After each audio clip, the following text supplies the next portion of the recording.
இப்போ நம்ம ஆப்பத்துக்கு அரிசி ஊற வச்சிடலாம். அதுக்கு இந்த மாதிரி கிளாஸ் எடுத்துருக்காங்க. இந்த மாதிரி கிளாஸில் ஒரு கிளாஸும் இது பச்சரிசி 200 டம்ளர் அது. அந்த டம்ளர் எடுத்துருக்கேன். அதில் 1 டம்ளர் பச்சரிசி. இப்போ நான் அளந்து வச்சுருக்கேன் பச்சரிசி. நான் இப்போ அடியில் போட்டுட்டேன். அதே மாதிரி 1 டம்ளர் புழுங்கல் அரிசி, இட்லி அரிசி. 1 டம்ளர் பச்சரிசினா 1 டம்ளர் புழுங்கல் அரிசி. அதை ரெண்டையும் போட்டுக்கலாம். போட்டுட்டு நல்லா ஒரு 4-5 கழுவிட்டு ஊற வச்சிடலாம். ஒரு 4 மணி நேரம் ஊறட்டும். அது வெந்தயம் பாருங்க, அந்த 2 டம்ளர் அரிசிக்கும் ஒரு 2 ஸ்பூன் வெந்தயம் போட்டுக்குவோம். வெந்தயம் உடம்புக்கும் நல்லது. வெந்தயம் போட்டால் அந்த ஆப்பம் நல்லா செவந்து போயிருக்கும், நல்லா ஒரு வாசமாக இருக்கும். அதுக்காக நம்ம வெந்தயம் 2 ஸ்பூன் போட்டுக்குவோம். அதே ஸ்பூனால் 4 ஸ்பூனு வெள்ளை உளுந்து போட்டுக்குவோம். எல்லாத்தையுமே ஒன்றா போட்டுக்குவோம். 2, 3, 4 போதும். இப்போ இதை எல்லாத்தையும் ஒரு 4-5 கழுவிட்டு இப்போ ஒரு 3 மணி நேரம் 4 மணி நேரம் ஊற வச்சு எடுத்துக்கிட்டு நான் அரைக்கையில காட்டுறேன். இப்போ அடி ஆப்பம் உனக்கு பிடிக்குமாடி? ஆப்பம் தேங்காய் பால் ஊற்றி இப்போ ஆப்பத்துக்கு அரைச்சி வச்சு அம்மாச்சி காலையில் சுட்டு தரேன் உங்களுக்கு. ஓகே, இப்போ அரைச்சிட்டு வந்து நீ சத்தம் பண்ணாமல் விடுறேங்க. இப்போ கிரேட்டர் போட்டுக்குவோம்.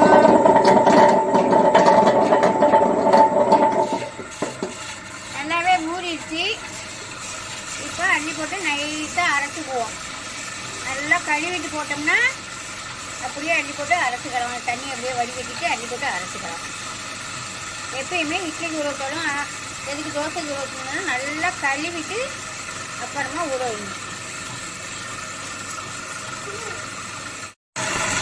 இப்போ நான் இவ்வளோ சாதம் எடுத்துருக்கேன்.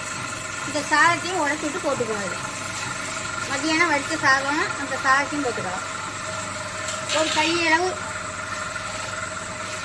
போட்டுக்க. நான் எடுத்த 2 டம்ளர் அரிசிக்கு அது மாதிரி பார்த்து போட்டுக்கோங்க. நான் எப்படி ஆப்பம் ஊற்றி காலையில் உங்களுக்கு காமிக்கிறேன் பாருங்க. மாவு நல்லா நைஸாக ஓடிடுச்சு. இப்போ அள்ளிக்கலாம். இங்கே பாருங்க, இந்த மாதிரி ஓடிடணும். வேற பாருங்க, இந்த மாதிரி நைஸாக ஓடினதுக்கு கூட நம்ம அள்ளிக்கலாம். இப்போ அள்ளி கொஞ்சமாக உப்பு போட்டு கரைச்சி வச்சுக்குவோம். காலையில் என்னன்னு காமிக்கிறேன். காலையில் ஆப்பம் ஊட்டையில் காமிக்கிறேன். இந்த உப்பை போட்டு கரைச்சி வச்சிடலாம். அவ்வளோதான். நல்லா மாவு எப்படி சாஃப்டாக இருக்குது பாருங்க பார்க்கலையே. நைட்டு ஆப்பத்துக்கு கரைச்சி வச்சோமா அந்த மாவை பாருங்கள். இப்போ நல்லாவே புளிச்சு நல்லா பொங்கி வந்திருக்கு. நான் ரொம்ப ஈஸியாகவே நம்ம பழைய காலத்துலலாம் நம்ம அம்மா அப்பா காலத்துலலாம் செய்கிற மாதிரி தான் நான் செஞ்சு காமிச்சிருக்கேன். அவள் போடலை, ஜவ்வரிசி போடலை, இந்த தேங்காய் பூ போடலை, எதுவுமே போடலை. நம்ம எப்போதும் நம்ம அம்மாலாம் நம்ம ஆத்தாலாம் எப்படி ஊற்றி கொடுத்தாங்களோ அந்த மாதிரி தான் நம்ம அரைச்சி காமிச்சிருக்கேன். ஈஸியாகவே இருக்கும், சிம்பிளாகவே இருக்கும், சூப்பராக இருக்கும் சாப்பிட்றதுக்கு. இப்போ வாங்க, இப்போ இதில் கொஞ்சமாக நம்ம ஒரு பாத்திரத்தில் எடுத்துக்குவோம்.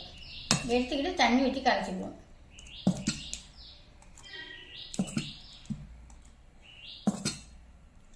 சாதம் ஒண்டி சேர்த்துக்கேன். அந்த சாதமுமே அப்பெல்லாம் சேர்க்க மாட்டாங்க, எங்கள் அம்மாலாம் சேர்க்க மாட்டாங்க. இப்போ நான் அந்த சாதம் ஒண்டி சேர்த்துருக்கேன் கொஞ்சோண்டு.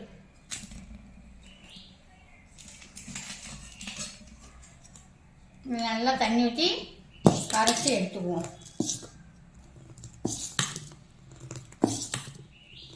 இது கரெக்டான பக்குவத்தில் தான் இருக்குது. கொஞ்சமாக தண்ணி ஊற்றிக்குவோம். ஏன்னா நம்ம அப்போ தான் அந்த ஆப்போசிட்டியில் ஊற்றி சுற்றி விடலாம். அப்போ எல்லாம் ஆப்போசிட்டி என்னன்னு பார்த்தீங்கன்னா, ஆப்போசிட்டின்னு பழக்கி வச்சுருப்பாங்க. இரும்பு கல்லில் தான் ஊற்றுவாங்க. அப்போ எல்லாம் நல்லா வரும். இப்போ எல்லாம் ஆப்போசிட்டி அந்த இரும்பு கல்லெல்லாம் இப்போ ஊற்றினா வராது. ஆப்போசிட்னு தனியாக தான் வாங்கி வச்சுக்கணும். இப்போ அடுப்பை பற்ற வச்சு ஆப்பக்கல்லில் வச்சு தூக்கி வச்சிடலாம். இப்போ கல் நல்லா சூடாகும். இந்த மாதிரி ஒரு மூடி ஒன்று எடுத்துக்குவாங்க ஆப்பம் மூடுறதுக்கு. அதில் என்ன செய்வாங்கன்னா, வெள்ளை துணி வேஷ்டியை பிடிச்சி நல்லா கிழிச்சி 2-3 மடித்து கிழிச்சி ஒட்டி இப்படி இங்கே கொண்டு கட்டிடுவாங்க. அப்படி கட்டிட்டு இது பண்ணால் வேர்வை ஊற்றாமல் சூப்பராக வரும்னு சொல்லுவாங்க. அப்போ எல்லாம் எங்கள் அம்மா அப்படி செய்வாங்க. இப்போ எல்லாம் இந்த மாதிரி கல்லை வாங்கி வச்சுக்கிட்டு ஈஸியாக ஊற்றி எடுத்துடுறாங்க. காஞ்சிச்சான்னு பார்த்துக்குவோம். கல் நல்லா காஞ்சிச்சு. இப்போ நம்ம ஊற்றிக்குவோம். அடுப்பை சிம்மில் வச்சுட்டு ஒரு கரண்டி எடுத்து ஊற்றிக்குவோம். இப்போ எடுத்து நல்லா வேஸ்ட்டு கொடுப்போம்.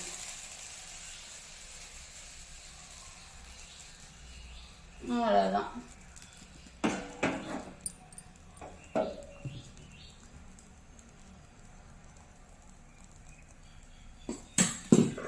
இப்போ இதுக்கு எண்ணெயெல்லாம் தேவையில்லை, ஒரு மூடியை போட்டு மூடிடுவோம். வந்துடுச்சு, இப்போ எடுத்துக்கலாம்.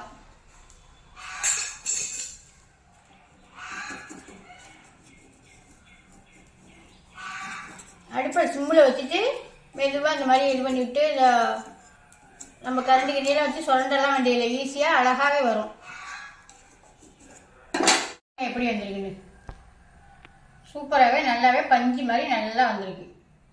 இதே மாதிரி நான் எப்படி போட்டுக்கணும் அதே அளவுகளில் சேர்த்து நீங்கள் அப்படியே செஞ்சு பாருங்கள், சூப்பராகவே நல்லாவே வரும். நம்ம வேறு எதுவும் எக்ஸ்ட்ராலாம் நம்ம சேர்க்க வேண்டியதில்லை. இப்போ வாங்க, ஆப்பம்லாம் ஊற்றியாச்சு, ஆப்பம் சாப்பிட்டுடலாம். சூப்பராகவே இருக்கும், பந்து பந்தா. இதே மாதிரி நீங்கள் பார்த்து நல்லா கரெக்டான அளவாக சொல்லியிருக்கேன், பார்த்து செஞ்சுக்கோங்க.